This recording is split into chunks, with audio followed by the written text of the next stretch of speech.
Today I've got 5 different subjects I want to talk about, but I'll talk about the first one. The best way to help others. Okay, I'll tell you exactly what I do to help others.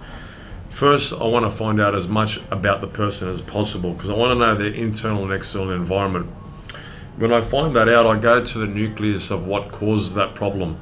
And at that point, then I can then give them the tools that they need to be able to help themselves. But what's most important about helping others is being there to support them. A lot of the times in life, we tend to feel isolated and we think that we're alone, but we're never alone, and we need to find the right people. And so when you look for finding the right people, that's not easy either. So the internal and external environment is going to cause an issue. And what I mean by that is whatever happens at home, and whatever your paradigm is or your habits is going to be definitely an issue. And to overcome that, you've got to look at the patterns that have always held you back. And one thing I do is I look at the patterns of individuals and I have a look at why they take those actions. And that's the same for me. Like, I'm always trying to be the best version of myself. And when I'm trying to do that, I'm looking at what patterns have always held me back and what I need to change. And one big thing that I do right now is I have 5 things that I'm grateful for every morning.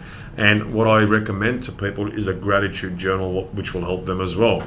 So the biggest thing for me, and the way I find out about someone, is I dig deep and I ask them a lot of questions. And through the process of being there as a support mechanism for them, I continually ask them questions, because on our first encounter, I'm not going to get absolutely everything out of them because there's so much internally and there's so much externally that they're dealing with, and it takes time.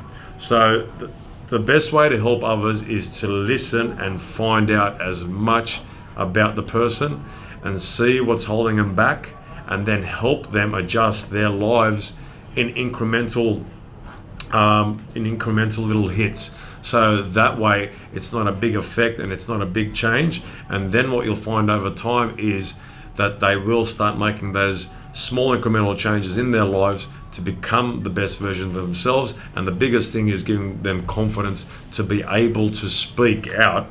And not only that, not only to be able to speak out, but to also open up. Because I always believe that if you hold everything in, well, it'll have an adverse effect later on where it will all bubble up and it will cause more issues rather than good later on. So it's very, very important when you're helping others is to find out as much about the person and help them and give them new disciplines so that they can change their lives. So that's my advice on helping others. And obviously I can go in a lot further, and you probably will see videos of me on how I help people within the gym and within what I do.